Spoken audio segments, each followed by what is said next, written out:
అందరికీ నమస్తే అండి. సోషల్ మీడియా, ఈ స్మార్ట్ ఫోన్ యుగం ఇదంతా పెరిగిన తర్వాత మోసం చేయడం చాలా ఈజీ అయిపోతుందనమాట. చాలా షార్ట్‌కట్‌లో మోసపోవడం కూడా చాలా ఈజీగా మోసపోతున్నారు. సో, దీనికి హనీ ట్రాప్ అనేది చాలా ఈజీ అవకాశం. ఎందుకంటే ప్రతి మగాడి బలహీనత అమ్మాయి. సో, ఆ బలహీనతను క్యాష్ చేసుకొని హనీ ట్రాప్ చేసి వల వేసి 2,00,00,000కు పైగా దోచుకున్న ఘటన అనంతపురంలో వెలుగు చూసింది. దీనికి రాజకీయ కోణాలు కూడా ఉన్నాయి. రాజకీయ లింకులు కూడా ఉన్నాయి.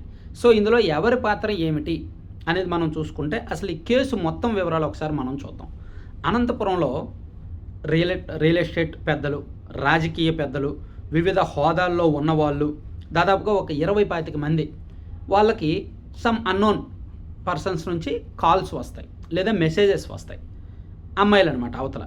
సో, వాళ్ళు మాట్లాడి మాటల్లో పెట్టి వాళ్ళని తమ ఉచ్చులోకి లాక్కొని ఏకాంతంగా కలుద్దామని చెప్పి ఇంటికి పిలిచి, ఇంటికి వచ్చిన తర్వాత వాళ్ళతో గడిపినవి లేదా వాళ్ళతో న్యూడ్గా కొన్ని ఫోటోలు, వీడియోలు దొంగచాటుగా వాళ్ళకి తెలియకుండా ఫోటోలు, వీడియోలు రికార్డ్ చేస్తున్నారు.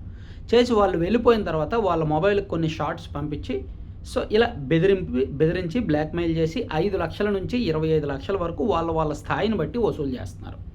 ఇది అనంతపురంలో గడిచిన కొన్ని నెలలుగా కూడా రెగ్యులర్గా జరుగుతూనే ఉందన్నమాట. సో, ఈ ముఠా మొత్తానికి ఇక్కడ వల వేయడానికి కొంతమంది అమ్మాయిలు ఉంటారు కదా, ఈ అమ్మాయిలకి అండ్ వాళ్ళని కోఆర్డినేట్ చేయడానికి కొంతమంది అబ్బాయిలు అండ్ ఈ ముఠా మొత్తానికి హెడ్గా ఉన్న ఒక రంగమ్మ నాయుడు అలియాస్ చిన్ని అనే ఒక లేడీ డాన్, వీళ్ళందరూ కలిపి చేశారనమాట.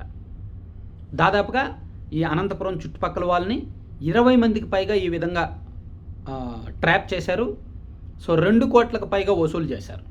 సో, దీనికి పోలీసుల సహకారం కూడా ఉంది. బాధితులు ఎవరైనా పోలీసులకు ఫిర్యాదు చేసినా పోలీసులు పట్టించుకోకుండా అక్కడ నిందితులకే సహకరించారు అనేది పోలీసు విచారణలో బయటకు వచ్చిందనమాట. సో, ఇప్పటి వరకు ప్రధాన నిందితురాలు రంగంనాయుడు అలియాస్ చిన్ని అండ్ ఇతర నిందితులు రాజేష్, జయలక్ష్మి, మల్లేశ్వరి, అనంతకుమారి ఇలా మొత్తం 5గురిని పోలీసులు అరెస్ట్ చేశారు. సో, చిన్ని మీద ఇంతకుముందు 10 కేసులు కూడా ఉన్నాయన్నమాట. ఎవరైతే ఈ రంగమ్మనాయుడు అలియాస్ చిన్ని ఉన్నారో ఆమె మీద ఇంతకుముందు 10 కేసులు కూడా ఉన్నాయన్నమాట. ఇదే కొత్త కేసు కాదు, ఇది కొత్త హనీ ట్రాప్ కేసు.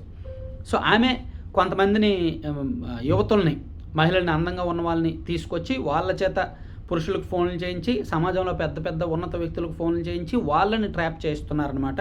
సేమ్ ఈ మొత్తం కోఆర్డినేట్ చేస్తుంది రాజేష్ అనేది పోలీసులు చెప్తున్న లెక్క. సో, మొత్తం 5గురిని అరెస్ట్ చేసి రిమాండ్కి పంపించారు. అనంతపురం 3 టైమ్స్ సిఐ రాజేంద్రనాథ్ యాదవ్ని కూడా వీఆర్ పంపించారు అండ్ రాప్తాడ్ సిఐ హర్షాన్ని కూడా వీఆర్కి పంపించారనమాట. సో, వీళ్ళ ఆపరేషన్ మోడ్ ఎలా ఉంటుందంటే, ముందుగా మహిళలు ఫోన్ కాల్స్, చాట్లతో బాధితులతో పరిచయం పెంచుకొని నమ్మకం కలిగిస్తారు. తర్వాత ఇంటికి లేదా ఏకాంతక ప్రదేశానికి పిలిపించి బాధితుడిని న్యూడ్గా ఉండేలా చేస్తూ అశ్లీల ఫోటోలు, వీడియోలు రికార్డ్ చేస్తారు. వీటిని వాళ్ళకు చూపించి బెదిరించి కుటుంబ సభ్యులకు సోషల్ మీడియాలో విడుదల చేస్తామని చెప్పి వీళ్ళ దగ్గర నుంచి 5 లక్షల నుంచి 25 లక్షల వరకు వసూలు చేశారనమాట. దీనికి ఆ చుట్టుపక్కల ఉన్న ధనవంతులు, రియల్ ఎస్టేట్ వ్యాపారులు అండ్ వివిధ వ్యాపారాల్లో ఉన్నవాళ్ళు అండ్ ఉద్యోగులను, ఉన్నత స్థాయిలో ఉన్నవాళ్ళు, సమాజంలో గుర్తింపు ఉన్న వాళ్ళని లక్ష్యంగా చేసుకొని చేశారంట ఈ హనీ ట్రాప్ ముఠ. సో, ఇందులో ప్రధానంగా 5గురు మహిళలు ఉన్నారు అండ్ చిన్ని నేతృత్వంలో పనిచేశారు. మొత్తం మీద 2 కోట్లకు పైగా వసూలు చేశారు. సో, దీనిలో రాజకీయ లింకులు ఏమున్నాయంటే, ఈ రంగమ్మ ఎవరైతే ప్రధాన నిందితుడు రంగమ్మ ఉందో ఆమె తెలుగుదేశం పార్టీలో యాక్టివ్గా పనిచేశారు. పరిటాల సునీత గారికి ప్రధాన కీలకమైన వ్యక్తి, అనుచరురాలు అని సాక్షిలో వార్త రాశారు. అండ్ ఆమె టీడీపీలో పనిచేసిన మాట కొంత వాస్తవమే. అండ్ మరో నిందితుడు రాజేష్ ఉన్నాడు కదా, ఆయన కూడా అనంతపురం అర్బన్ ఎమ్మెల్యే గారికి సన్నిహితుడు, అనుచరుడు అని కూడా సాక్షిలో రాశారు. సో, ఇతను కూడా టీడీపీలో పనిచేశాడు, అది కూడా వాస్తవమే. సో, వీళ్ళిద్దరూ టీడీపీలో పనిచేసిన మాట వాస్తవం. అయితే వీళ్ళిద్దరూ కూడా తరచూ వైసీపీలో ఉప సర్పంచ్గా ఉన్న నరేందర్ రెడ్డి అనే వ్యక్తితో టచ్లో ఉంటారు. సో, వీళ్ళని అరెస్ట్ చేసి వీళ్ళ ఫోన్ కాల్స్ బయటకు తీసిన తర్వాత ఆ నరేందర్ రెడ్డితో రెగ్యులర్గా మాట్లాడి వీళ్ళ మధ్య ట్రాన్సాక్షన్స్ జరిగింది చూడ పోలీసుల విచారణలో బయటకు వచ్చింది. దాంతో నరేందర్ రెడ్డిని కూడా అరెస్ట్ అయిన నిందితులతో వాయిస్ రికార్డులు, కాల్ డేటా మొత్తం ధృవీకరించి అతన్ని కూడా అరెస్ట్ చేశారనమాట. సో, మొత్తం మీద వీళ్ళే కాదు, వీళ్ళ వెనక ఒక ముఠా ఉంది అనేది పోలీసులు గుర్తించారు. సో, ఇక్కడ రాజకీయంగా చెప్పుకుంటే నరేందర్ రెడ్డి అనే వ్యక్తి వైసీపీలో ఉన్నాడు అండ్ రంగమనాయుడు టీడీపీలో ఉన్నారు. నేను చాలా సందర్భాల్లో చెప్పాను, ఇప్పుడు కూడా చెప్తున్నానండి. ఈ ఇటువంటి తప్పులు చేసేవాళ్ళు ఒక పార్టీని నమ్ముకొని ఉండరు. అంటే ఏ పార్టీ అధికారంలోకి వచ్చినా వాళ్ళ పనులు జరిగిపోయేలాగా, వాళ్ళ లాబింగ్‌లు, వాళ్ళ పైరవీలు, వాళ్ళ పనులు జరిగిపోయేలాగా 2 పార్టీల్లోనూ ఉంటారనమాట. అటోళ్ళు ఉంటారు, ఇటోళ్ళు ఉంటారు, కలిసి చేసుకుంటారు. వీళ్ళు ఒక పార్టీతో కమిటెడ్‌గా ఉండరు. వీళ్ళకి పార్టీ ఇంపార్టెంట్ కాదు. వీళ్ళ వ్యాపారం, వీళ్ళ బిజినెస్ ఇంపార్టెంట్. వీళ్ళ డబ్బు, వీళ్ళ అక్రమ సంపాదన ఇంపార్టెంట్. పార్టీ పట్ల ఎమోషన్స్ ఏమీ ఉండవు. సో ఏ పార్టీ అధికారంలో ఉన్నా సరే ఆ ఎమ్మెల్యేలతో చెప్పించుకోనో, పోలీసులతో పరిచయం చేసుకోనో పనులు చేయించుకోవచ్చని 2 పార్టీల్లోనూ సమంగానే ఉంటారు.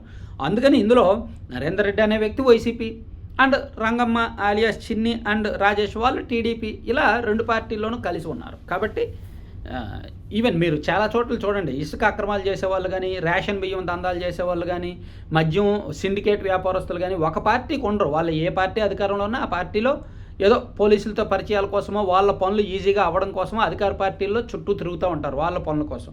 ఎమ్మెల్యేలు ఏముంది, మా పార్టీలో చేరారు, మా అనుచరురాలుగా ఉన్నారు, మమ్మల్ని కీర్తిస్తున్నారు, మాకు ఫ్లెక్సీలు కడుతున్నారు, మాకు భజన చేస్తున్నారని చెప్పి వాళ్ళు అక్కడే ఆలోచిస్తారు తప్ప వాళ్ళ పేరును అడ్డం పెట్టుకొని వీళ్ళు ఎన్ని దందాలు చేస్తున్నారనేది వాళ్ళు తెలుసుకోలేరు. సో ఇది హనీ ట్రాప్కి సంబంధించిన వ్యవహారం. Thank you.